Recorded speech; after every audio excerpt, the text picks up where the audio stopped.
Cuando yo tenía 25 años, trabajé día y noche durante 3 años para comprarle a mis padres la casa donde me habían criado, para que pudieran vivir sus últimos años sin pagar alquiler. Ahora mi hijo Diego tiene 25 años y acaba de anunciarme que se va a casar, que necesita una casa y que la solución más lógica es que yo me mude a un departamento pequeño para que él se quede con mi propiedad. Me llamo Armando Benavides, tengo 69 años y mi propio hijo cree que puede repetir mi historia, pero al revés. Lo que Diego no sabe es que la diferencia entre él y yo a los 25 años es tan grande como la diferencia entre el día y la noche. Yo trabajé 3 empleos simultáneos para comprar una casa. Él está esperando que yo le regale la mía. Pero hay algo más que mi hijo no sabe, algo que guardé en secreto durante años porque pensé que nunca iba a necesitarlo. Y ahora que me está presionando para entregarle mi casa, ese secreto está a punto de salir a la luz de una manera que él jamás se imaginó.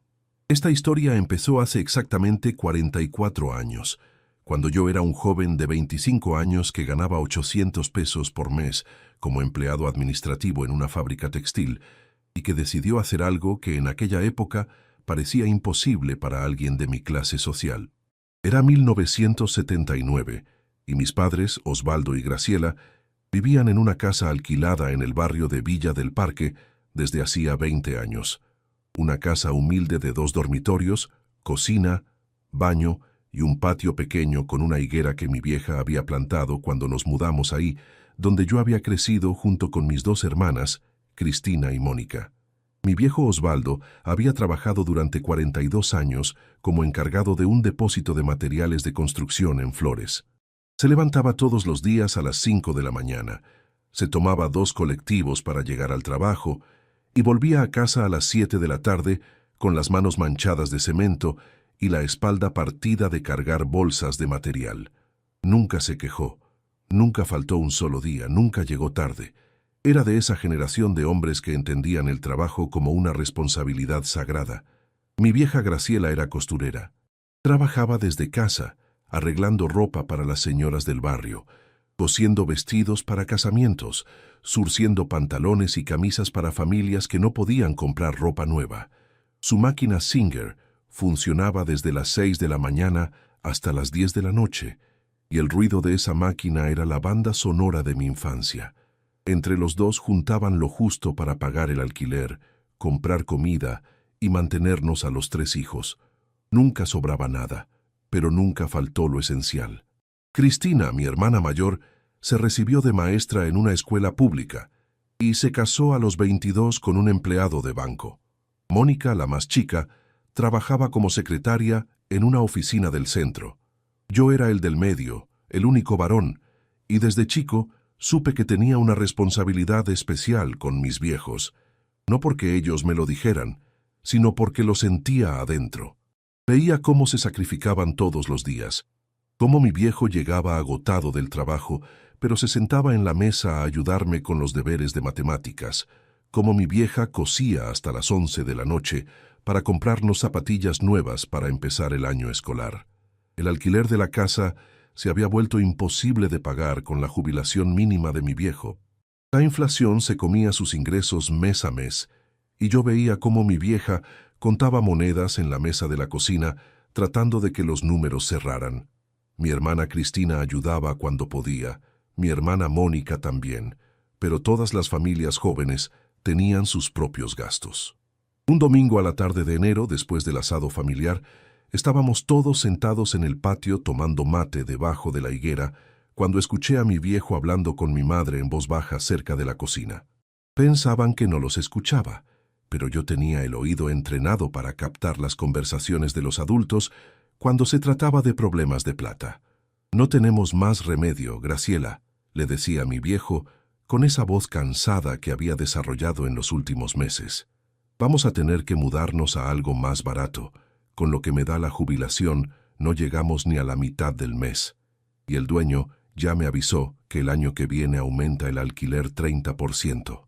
Mi vieja suspiró de esa manera que suspiran las mujeres cuando se les está acabando la paciencia para resolver problemas.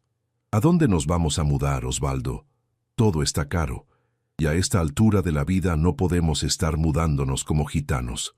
Esa misma noche, después de que se fueron mis hermanas con sus familias, me quedé despierto pensando en la conversación que había escuchado. Mis viejos, después de trabajar toda la vida como animales, se iban a quedar en la calle porque no podían pagar un alquiler.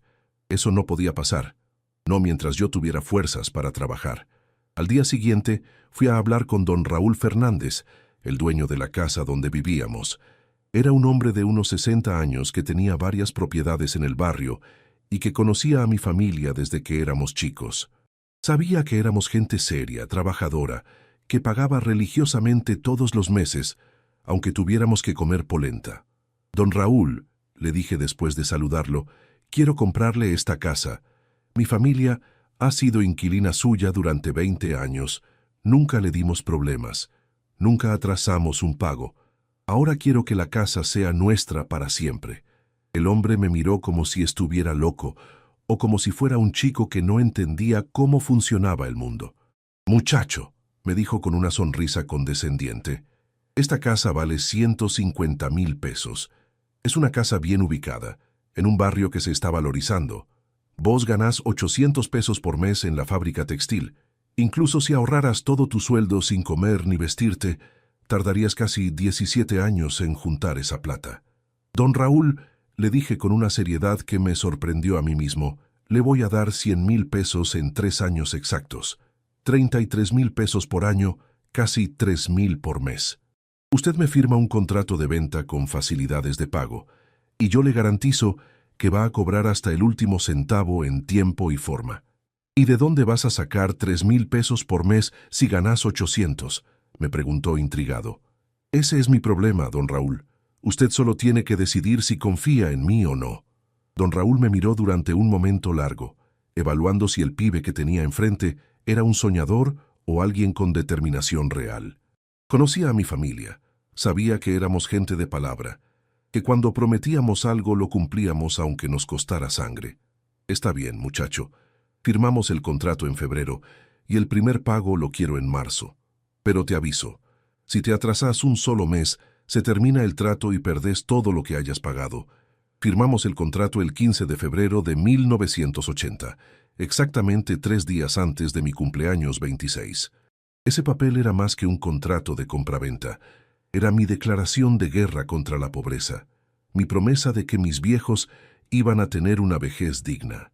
Ahí empezó la época más dura, pero también más satisfactoria de mi vida. Para poder pagar 3,000 pesos por mes cuando ganaba 800, tuve que transformarme en una máquina de trabajar. Me convertí en un hombre que vivía exclusivamente para generar ingresos. Durante el día trabajaba en la fábrica textil de 7 de la mañana a 5 de la tarde. Era un trabajo administrativo en el que llevaba el control de stock, manejaba facturas, coordinaba entregas. No era pesado físicamente, pero requería concentración y responsabilidad. Ganaba 800 pesos fijos por mes, que era la base de mi plan financiero. Por las noches, desde las 6 hasta las 2 de la madrugada, manejaba un taxi que alquilaba por horas a un tipo del barrio que tenía varios autos trabajando. El taxi me daba entre 1,500 y 2,000 pesos por mes, dependiendo de cuántas horas pudiera manejar y de cuántos viajes buenos me salieran. Los fines de semana me levantaba a las 5 de la mañana para ir a la Salada, donde compraba ropa usada por kilos. La seleccionaba, la lavaba, la arreglaba si era necesario y la vendía pieza por pieza en ferias americanas de distintos barrios. Los sábados vendía en San Telmo, los domingos en Mataderos. Eso me daba otros 1,000 o 1,200 pesos por mes. Con esos 3 trabajos juntaba aproximadamente 3,500 pesos mensuales. 3,000 se los pagaba religiosamente a don Raúl el primer día de cada mes, y con los 500 restantes vivía. 500 pesos por mes para comida, transporte, ropa, todo. Durante 3 años comí la misma comida todos los días. Desayuno con mate cocido y pan, almuerzo con arroz y un huevo, cena con polenta y queso rallado. Los domingos, si había sido un buen fin de semana en las ferias, me permitía comprar un pedazo de carne para hacer un guiso. No fui al cine durante 3 años. No salí a bailar ni una sola vez. No me compré ropa nueva, usaba la misma camisa y el mismo pantalón hasta que se deshacían. Entonces compraba ropa usada en las mismas ferias donde vendía. No tenía vida social, no tenía hobbies, no tenía diversiones. Mi única diversión era contar la plata al final del mes y saber que estaba más cerca de cumplir mi promesa. Mis viejos no sabían nada del contrato que había firmado. Seguían pagando alquiler normalmente, sin saber que cada peso que le daban a don Raúl en realidad era un pago adelantado de la casa que iban a heredar. En febrero de 1983, exactamente 3 años después de firmar el contrato, le entregué a don Raúl el último pago, 100,000 pesos exactos pagados en 36 cuotas puntuales, ni un día de atraso, ni un peso de menos. Esa tarde fui a casa con las llaves en el bolsillo y las escrituras en la mano. Mis viejos estaban tomando mate en el patio, como todos los días a las 6 de la tarde, cuando llegué del trabajo. «Viejo», le dije a mi papá, «tengo algo para darte». Saqué las llaves y las puse en la mesa. Después saqué las escrituras. «Esta casa es tuya, papá. Ya no tenés que pagar más alquiler, podés vivir acá hasta el último día de tu vida sin que nadie te moleste». Mi viejo miró las escrituras sin entender qué estaba pasando. Cuando leyó su nombre como propietario, se le llenaron los ojos de lágrimas. «¿Cómo hiciste esto, Armando?», me preguntó con la voz quebrada. «Trabajé, papá. Trabajé 3 años como un animal para que vos puedas tener una vejez tranquila». Mi viejo lloró como no lo había visto llorar nunca. Me abrazó con fuerza y me dijo algo que nunca voy a olvidar. «Armando, vos hiciste por nosotros lo que yo nunca pude hacer por mis padres. Mis viejos murieron alquilando, sin tener nunca nada propio. Vos nos diste lo que yo siempre soñé poder darles a ellos. Sos el mejor hijo del mundo». Mis viejos vivieron en esa casa hasta que murieron. Papá murió en 1995 de un infarto. Mamá en 2002 de cáncer. Durante esos años se sintieron dueños de algo por primera vez en sus vidas. Plantaron un jardín, arreglaron la casa a su gusto, invitaron a los nietos sin tener que pedirle permiso a ningún propietario. Cuando murió mamá, yo heredé la casa. Para ese momento ya estaba casado con Elena y vivíamos en un departamento alquilado en Caballito. Vendí la casa de mis viejos por 180,000 pesos y con esa plata, más nuestros ahorros, compramos la casa donde vivo ahora en Devoto. Esa casa de Devoto, con 3 dormitorios, 2 baños, quincho y garage, era nuestro proyecto de vida con Elena. Ahí pensábamos criar a nuestros hijos, ahí pensábamos envejecer juntos, ahí pensábamos ver crecer a nuestros nietos. Era mucho más que una casa, era nuestro lugar en el mundo. Pero antes de contarte más sobre Diego y su pedido, tengo que explicarte exactamente cómo Elena y yo lo criamos, para que entiendas por qué nuestro hijo llegó a creer que podía pedirme que le regalara mi casa sin siquiera trabajar para merecérsela. Elena y yo nos conocimos en 1985, 2 años después de que comprara la casa para mis viejos. Ella trabajaba como administrativa en un banco, y yo ya había vuelto a trabajar en un solo empleo, como supervisor en una empresa de logística. Nos casamos en 1988, cuando yo tenía 34 años y ella 31. Durante 10 años tratamos de tener hijos. Elena se hizo todos los estudios posibles, yo también. Los médicos nunca encontraron una causa clara de por qué no podíamos concebir. Gastamos fortunas en tratamientos, en médicos especializados, en análisis que no llegaban a ninguna conclusión. Cuando Diego nació en 1998, después de un embarazo muy complicado y un parto difícil, Elena y yo sentimos que habíamos recibido un milagro. Teníamos 44 y 41 años respectivamente y habíamos perdido toda esperanza de ser padres. Desde el primer día, decidimos darle a Diego todo lo que nosotros no habíamos tenido de chicos. Elena había crecido en una familia numerosa de Barracas, donde siempre faltaba algo. Yo había pasado mi juventud trabajando como un desesperado para ayudar a mis viejos.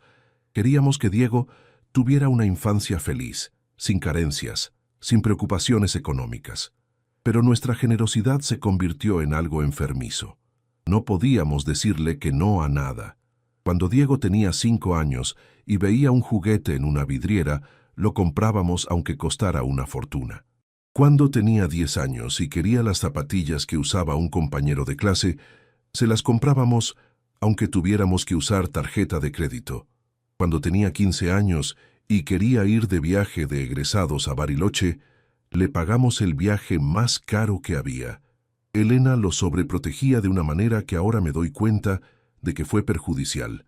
Le lavaba la ropa hasta los 22 años. Le cocinaba todo lo que él quería. Le limpiaba el cuarto como si fuera un hotel 5 estrellas. Diego nunca lavó un plato, nunca tendió una cama, nunca se hizo una comida.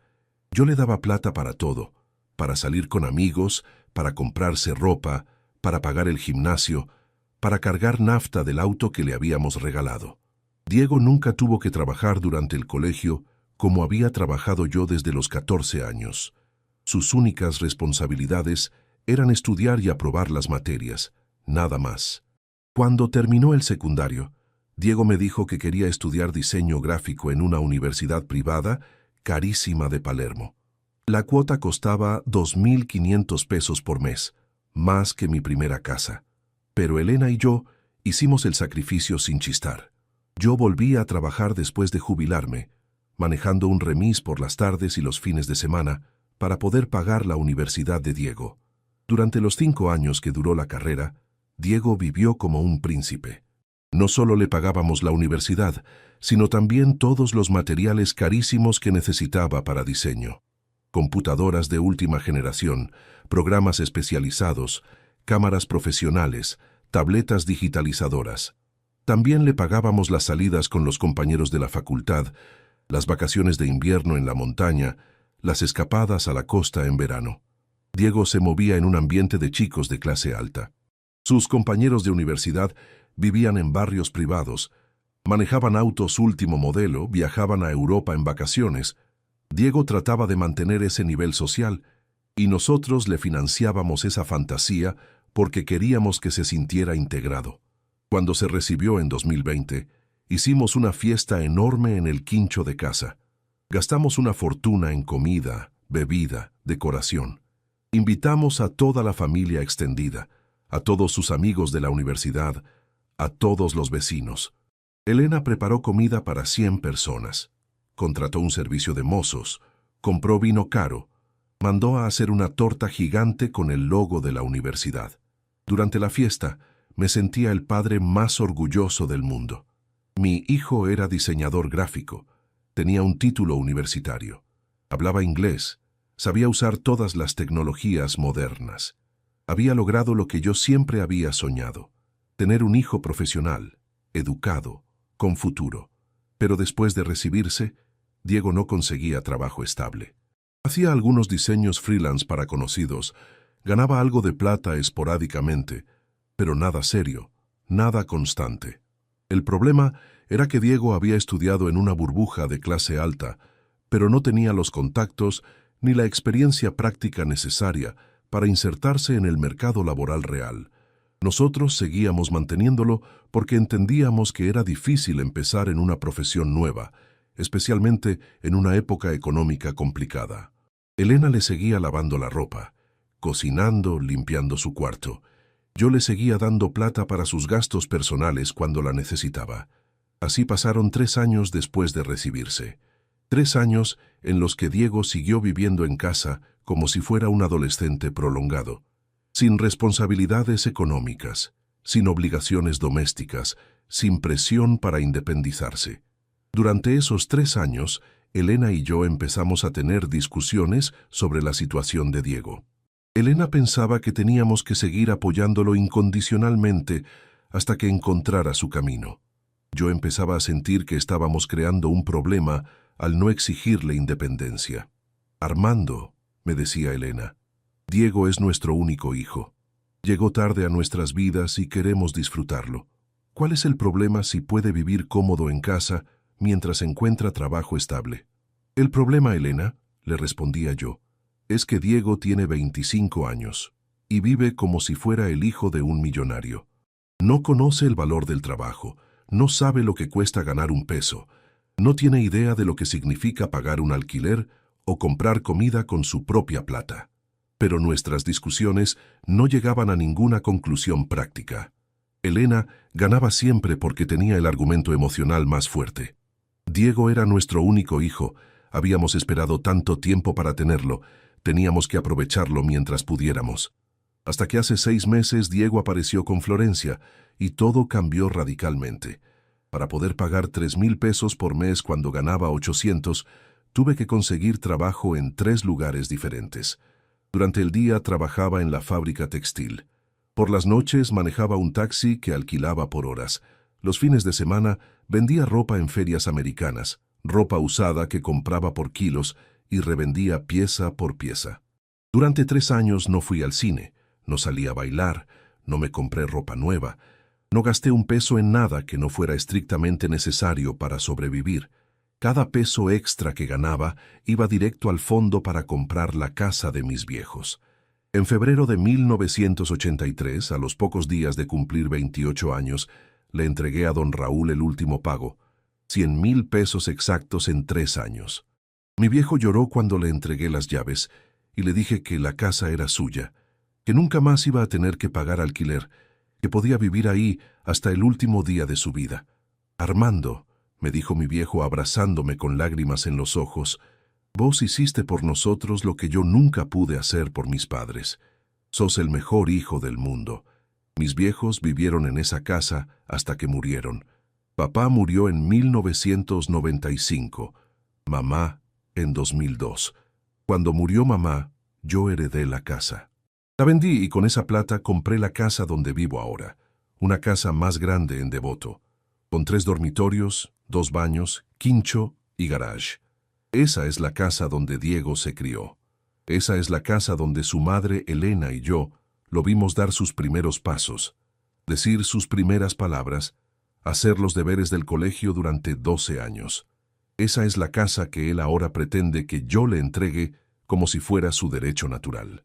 Pero antes de contarte cómo mi hijo llegó a creer que podía pedirme semejante cosa, tengo que explicarte exactamente cómo lo criamos Elena y yo, para que entiendas por qué Diego se convirtió en el hombre que es hoy. Diego nació en 1998, cuando Elena y yo ya llevábamos 10 años de casados y habíamos perdido toda esperanza de tener hijos. Fue un embarazo difícil, un parto complicado, pero cuando finalmente lo tuvimos en brazos, sentimos que todos los años de espera habían valido la pena. Desde el primer día, decidimos darle todo lo que nosotros no habíamos tenido. Elena había crecido en una familia numerosa donde siempre faltaba algo. Yo había pasado mi juventud trabajando como un animal para ayudar a mis viejos. Queríamos que Diego tuviera una infancia feliz, sin carencias, sin preocupaciones económicas. Le pagamos colegio privado desde el jardín de infantes. Le comprábamos la ropa de marca que pedía, los juguetes más caros, las zapatillas que usaban sus compañeros de clase. Cuando cumplió 16 años, le regalamos una computadora que costaba más que mi sueldo de 2 meses. Cuando se recibió del secundario, le compramos el auto que había elegido, un Volkswagen Gol 0 kilómetro. Todo lo que Diego quería, Diego lo tenía. No conocía la palabra no. Nunca tuvo que trabajar durante el colegio como había trabajado yo. Nunca tuvo que elegir entre comprarse algo y ayudar en los gastos de la casa. Sus únicas responsabilidades eran estudiar y aprobar las materias. Cuando terminó el secundario, Diego me dijo que quería estudiar diseño gráfico en una universidad privada carísima. La cuota costaba más que mi jubilación completa, pero Elena y yo hicimos el sacrificio. Yo volví a trabajar después de jubilarme, manejando un remis por las tardes para poder pagar la universidad de Diego. Durante los 5 años que duró la carrera, Diego vivió como un príncipe. Elena le lavaba la ropa, le cocinaba, le limpiaba el cuarto. Yo le pagaba no solo la universidad, sino también los gastos de materiales, las salidas con amigos, las vacaciones en la costa todos los veranos. Cuando se recibió, en 2020, hicimos una fiesta enorme en el quincho de casa. Invitamos a toda la familia, a todos sus amigos de la universidad. Elena preparó comida para 50 personas. Yo me sentía el padre más orgulloso del mundo. Mi hijo era diseñador gráfico, tenía un título universitario, iba a tener un futuro próspero. Pero después de recibirse, Diego no conseguía trabajo estable. Hacía algunos diseños freelance, ganaba algo de plata, pero nada serio, nada constante. Nosotros seguíamos manteniéndolo porque entendíamos que era difícil empezar en una profesión nueva, que necesitaba tiempo para establecerse. Así pasaron 3 años. 3 años en los que Diego siguió viviendo en casa como si fuera un adolescente, sin responsabilidades, sin obligaciones, sin pagar ni un peso de gastos. Elena le seguía lavando la ropa y cocinando. Yo le seguía dando plata cuando la necesitaba. Florencia Lombardi llegó a nuestras vidas un domingo de abril cuando Diego la trajo a almorzar por primera vez. Era una chica de 23 años, hija de Fernando Lombardi, un arquitecto exitoso, y de Patricia, una psicóloga que trabajaba con gente de alto poder adquisitivo. Desde el primer momento, pude ver que Florencia venía de un mundo completamente diferente al nuestro. Se bajó del auto usando carteras de cuero genuino, zapatos de marca, y esa actitud natural de alguien que nunca tuvo que preocuparse por el dinero. Durante el almuerzo, Florencia fue educada pero distante. Respondía a nuestras preguntas con cortesía, pero se notaba que estaba evaluando todo: la casa, los muebles, hasta la calidad del vino que yo había comprado especialmente para la ocasión. Elena se había matado cocinando para impresionar a la novia de Diego. Había hecho ravioles caseros, milanesas con puré, ensalada rusa, flan con dulce de leche. Florencia comió todo elegantemente, elogiando la comida, pero yo podía ver en sus ojos que para ella esa comida representaba un nivel social específico. Durante las siguientes semanas, Diego empezó a cambiar. Empezó a hacer comentarios sobre nuestra casa, sobre nuestro estilo de vida. Papá, me decía, ¿no te parece que esta casa es demasiado grande para ustedes dos? Florencia me hizo notar que tienen 3 dormitorios y solo usan uno. Los padres de Florencia habían comprado y vendido 4 casas durante su matrimonio, siempre mejorando, siempre actualizando. Para ellos una casa era un activo financiero, no un hogar emocional. La presión comenzó de manera sutil. Diego empezó a dejar caer comentarios sobre el futuro, sobre sus planes de vida. Papá, me decía, ya tengo 25 años. Florencia y yo estamos pensando en casarnos el año que viene. Es hora de que forme mi propia familia, de que tenga mi propia casa. Pero después empezó la segunda parte. Esta casa es demasiado grande para ustedes, decía como si fuera una conclusión lógica. Podrían vivir perfectamente en un departamento más chico, más fácil de mantener, y nosotros necesitamos el espacio para empezar nuestra familia. Elena y yo empezábamos a darnos cuenta de que Diego estaba tanteando el terreno para algo, pero nunca imaginamos que se atrevería a pedirnos lo que nos pidió. Un día Diego llegó con folletos de departamentos. Papá, mira estos departamentos que vi anunciados, me decía. Están buenísimos, en barrios tranquilos, con portero, y no son tan caros. Con lo que vale esta casa, ustedes podrían comprar uno de estos al contado. Florencia era más directa. Durante uno de los almuerzos me dijo algo que me heló la sangre. Armando, usted y Elena ya cumplieron su ciclo en esta casa. Ahora es hora de que la nueva generación tome el relevo. Diego y yo podríamos hacer cosas increíbles con esta casa. ¿Qué tipo de cosas?, le pregunté. Bueno, podríamos remodelar la cocina, modernizar los baños, hacer una ampliación. Diego tiene muy buenas ideas de diseño, y mis padres conocen arquitectos excelentes. Ahí me di cuenta de que Florencia tenía planes específicos para transformar nuestra casa, para borrar todo rastro de nuestra historia familiar. La bomba explotó finalmente ese domingo por la tarde que te conté al principio. Diego y Florencia llegaron con una actitud formal, como si vinieran a hacer una presentación de negocios. Se sentaron en el living, Diego con una carpeta en la mano, Florencia con una sonrisa que trataba de ser convincente, y nos anunciaron que se iban a casar en marzo del año siguiente. Durante 30 segundos sentí genuina alegría. Mi hijo había encontrado a una buena chica, iba a formar una familia, iba a empezar una nueva etapa de su vida. Elena también se emocionó. Empezó a hablar de planes para el casamiento, de vestidos, de fiestas, pero Diego no había terminado de hablar. Papá, mamá, siguió diciendo mientras abría su carpeta, Florencia y yo hemos estado analizando nuestra situación económica, y la realidad es que no tenemos capacidad de endeudamiento para alquilar, mucho menos para comprar.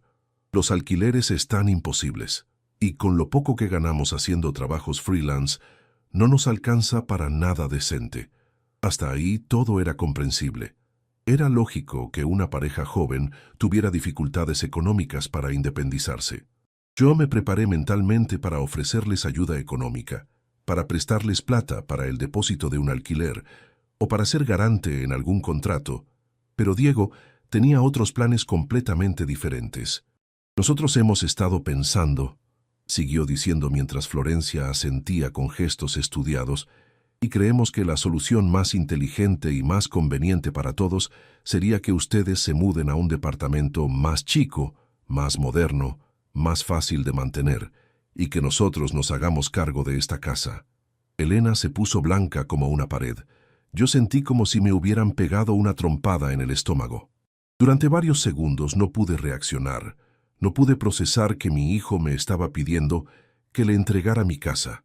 La sangre se me subió a la cabeza. Sentí una mezcla de incredulidad, bronca y decepción que me costó controlar. Florencia es una chica de buena familia de Belgrano, hija de un arquitecto y una psicóloga que estudió comunicación social en la UCA. Bonita, educada, simpática, pero con unas ideas muy claras sobre lo que esperaba de la vida. Diego la trajo a casa un domingo a almorzar y desde el primer momento pude ver que Florencia estaba evaluando todo: la casa, los muebles, el barrio, hasta la manera en que Elena cocinaba. No era una evaluación maliciosa, sino práctica. Estaba viendo si Diego tenía futuro económico. Durante las siguientes semanas, Diego empezó a cambiar. Empezó a hablar diferente, a tener ideas que nunca había tenido antes. Papá, me decía, ya tengo 25 años. Es hora de que forme mi propia familia, de que tenga mi propia casa, de que sea independiente. Al principio me alegré. Pensé que por fin Diego había madurado, que había entendido que era hora de buscarse la vida. Pero después empezó a dejar caer comentarios que me pusieron en alerta. Esta casa es demasiado grande para ustedes dos, decía. Podrían vivir perfectamente en un departamento más chico, más fácil de mantener, y el jardín les debe dar mucho trabajo. Elena y yo empezamos a darnos cuenta de que Diego estaba tanteando el terreno para algo, pero nunca imaginamos que se atrevería a pedirnos lo que nos pidió hace 2 semanas. La bomba explotó un domingo por la tarde. Diego vino con Florencia, se sentaron en el living como si fueran a hacer un anuncio oficial y me dijeron que se iban a casar en marzo del año que viene. Me alegré genuinamente por ellos. Diego había encontrado a una buena chica, iba a formar una familia, iba a empezar una nueva etapa de su vida, pero mi alegría duró exactamente 30 segundos, hasta que Diego siguió hablando. «Papá», me dijo, «Florencia y yo hemos estado analizando nuestra situación económica, y la realidad es que no tenemos plata para alquilar, menos para comprar. Los alquileres están carísimos, y con lo que ganamos haciendo diseños, no nos alcanza para nada decente. Hasta ahí, todo normal. Era lógico que una pareja joven tuviera problemas económicos al empezar. Yo me preparé para ofrecerles ayuda con el alquiler de un departamento pequeño, o para prestarles plata para el depósito. Pero Diego tenía otros planes. Nosotros pensamos, siguió diciendo mientras Florencia asentía con la cabeza, que la solución más inteligente sería que ustedes se muden a un departamento más chico y más cómodo para su edad, y que nosotros nos quedemos con esta casa. Elena se puso blanca. Yo me quedé mudo durante varios segundos, sin poder creer lo que estaba escuchando. ¿Cómo? Fue lo único que atiné a decir después de varios segundos de silencio absoluto. Diego se aclaró la garganta, como si estuviera a punto de hacer una presentación en la universidad. Papá, mamá, ustedes ya están en una etapa de la vida donde esta casa les queda demasiado grande. Tienen que limpiar 3 habitaciones que no usan, mantener un jardín enorme, pagar impuestos altísimos por una propiedad de este tamaño. En un departamento de 2 ambientes vivirían mucho más cómodos, con menos gastos, menos trabajo y cerca de todos los servicios. Y nosotros, agregó Florencia con esa sonrisa calculada que había practicado durante semanas, necesitamos urgentemente el espacio para empezar nuestra familia. Esta casa es perfecta para una pareja joven. Tiene el tamaño ideal, el jardín para los chicos que queremos tener, el garage para nuestros autos, la ubicación perfecta para nuestros trabajos.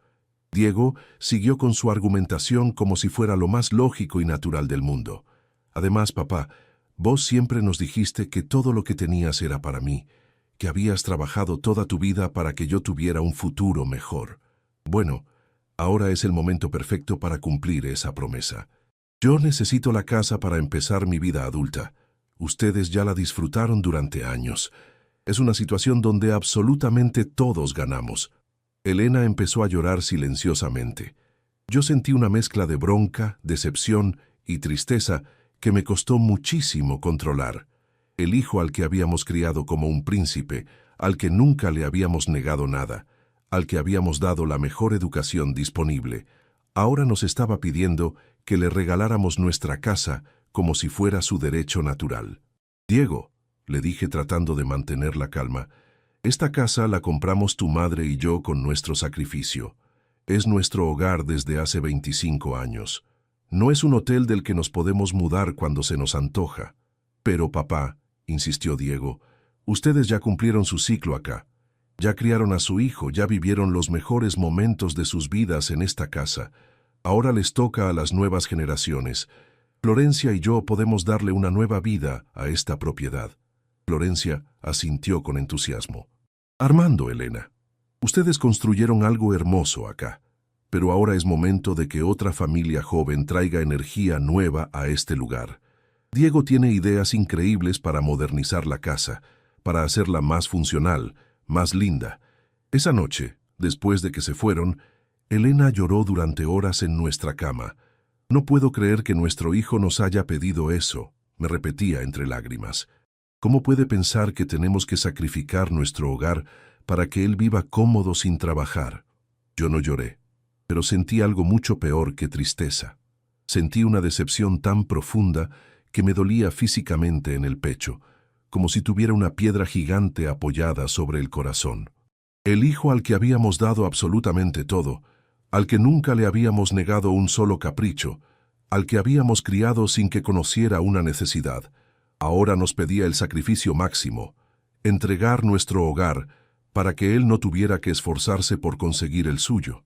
Armando, me dijo Elena esa noche, nosotros fallamos como padres, criamos a un hijo egoísta que cree que el mundo le debe todo.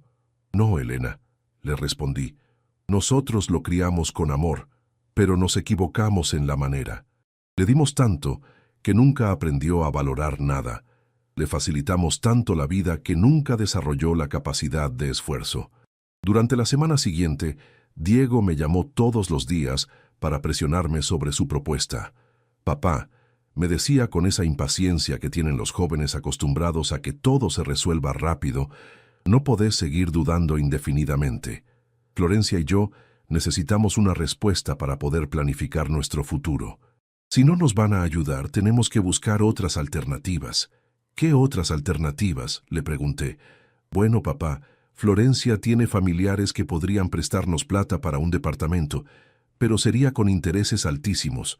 O podríamos irnos a vivir a la casa de sus padres hasta que juntemos para alquilar algo. Pero obviamente, la opción más inteligente y más conveniente para todos es que ustedes se muden a algo más chico. El miércoles de esa semana, Florencia vino sola a casa durante la tarde. Elena estaba en el supermercado, así que tuvimos una conversación a solas que me terminó de abrir los ojos sobre quién era realmente esa chica. Armando, me dijo sentándose en el sillón del living como si fuera la dueña de casa, yo entiendo que esta decisión es difícil para ustedes, pero tiene que entender que Diego y yo no podemos esperar indefinidamente. Nosotros tenemos ambiciones, tenemos planes, queremos progresar en la vida. ¿Y qué tiene que ver eso con nuestra casa?, le pregunté. Tiene que ver con que ustedes ya tuvieron su oportunidad de progresar, de construir, de disfrutar. Ahora les toca a las nuevas generaciones. Diego es un diseñador gráfico talentoso. Yo estudié comunicación social en la mejor universidad. Juntos podemos hacer cosas increíbles, pero necesitamos las herramientas básicas para empezar. ¿Y nosotros qué?, le pregunté. ¿Nosotros ya no importamos? Ustedes van a estar muchísimo mejor en un departamento moderno, sin tantas responsabilidades. Además, van a estar cerca de nosotros, van a poder ver crecer a sus nietos, van a seguir siendo parte de la familia. Esa conversación me hizo entender que Florencia no veía la situación como un favor que nos estaba pidiendo. Para ella, era una transición natural, lógica, inevitable. Los viejos se achican, los jóvenes toman el lugar de los viejos. Simple. El viernes de esa semana le dije a Diego que el sábado iba a darle mi respuesta definitiva. Durante toda esa semana, había estado preparando algo que mi hijo jamás se imaginaba. Pero Diego no sabía con quién se estaba metiendo. No conocía la historia completa de su padre. No sabía lo que yo era capaz de hacer cuando alguien me subestimaba, cuando alguien creía que podía manipularme aprovechándose de mis sentimientos paternales. El sábado por la mañana llegó Diego puntual a las 10, como habíamos acordado. Venía solo, sin Florencia, pero traía una carpeta enorme llena de folletos de departamentos que había estado seleccionando para nosotros durante toda la semana. «Papá», me dijo sentándose en la mesa del comedor donde había desayunado durante 25 años, donde había hecho los deberes del colegio, donde había estudiado para los exámenes de la universidad, hice toda la tarea que me pediste. Encontré opciones perfectas para ustedes en diferentes barrios, todos cerca del centro, todos con excelentes servicios. Sacó los folletos uno por uno y empezó a hacer su presentación como si fuera un vendedor inmobiliario profesional. Este departamento en Villa Urquiza tiene 2 dormitorios, cocina integrada, balcón y está a 3 cuadras de la estación de subte. Este otro en Villa Crespo es un monoambiente grande, muy luminoso, en un edificio con portero y Zoom. Y este de Caballito tiene una terraza hermosa y está al lado del Parque Rivadavia. Todos están en el rango de precio perfecto para ustedes, me explicaba con gráficos y cálculos que había preparado. Con lo que vale esta casa, ustedes pueden comprar cualquiera de estos al contado y les va a sobrar plata para vivir tranquilos durante años. Lo dejé terminar toda su presentación sin interrumpirlo. Diego había trabajado más durante esa semana, preparando folletos para convencerme de que me mudara, que durante todo el año anterior, buscando trabajo para independizarse. Cuando terminó de mostrarme todas sus opciones de departamentos, me miró con expectativa y una sonrisa que creía ganadora. ¿Y?, me preguntó con esa seguridad que tienen los jóvenes cuando creen que controlan la situación. ¿Cuál te gusta más? Yo personalmente creo que el de Villa Urquiza es el mejor, pero obviamente la decisión final es tuya. Ninguno, le respondí con una calma que me sorprendió a mí mismo. ¿Cómo que ninguno? La sonrisa se le empezó a borrar de la cara. Papá, tenés que elegir alguno. Ya está decidido que se van a mudar. Florencia y yo necesitamos una respuesta definitiva hoy. No, Diego. Lo que está decidido es algo completamente diferente a lo que vos te imaginás. Me paré y fui hasta mi escritorio, donde tenía preparada una carpeta que había armado cuidadosamente durante toda la semana. Una carpeta con documentos que Diego nunca había visto, documentos que iban a cambiarle completamente la perspectiva sobre quién era realmente su padre y de qué estaba hecho. Diego, le dije volviendo a sentarme frente a él, antes de que sigamos hablando de mudanzas y departamentos, hay algunas cosas sobre tu padre que nunca supiste y que es hora de que sepas. Saqué el primer documento de la carpeta. Era el título de propiedad de mi primer departamento de inversión, un 2 ambientes en Palermo que había comprado en 2005. ¿Qué es esto?, preguntó con cara de total confusión. Es un departamento que compré hace 18 años como inversión, le expliqué con tranquilidad. Lo tengo alquilado a una pareja joven que me paga $800 por mes de alquiler. Diego miró el papel sin entender qué tenía que ver eso con nuestra conversación sobre la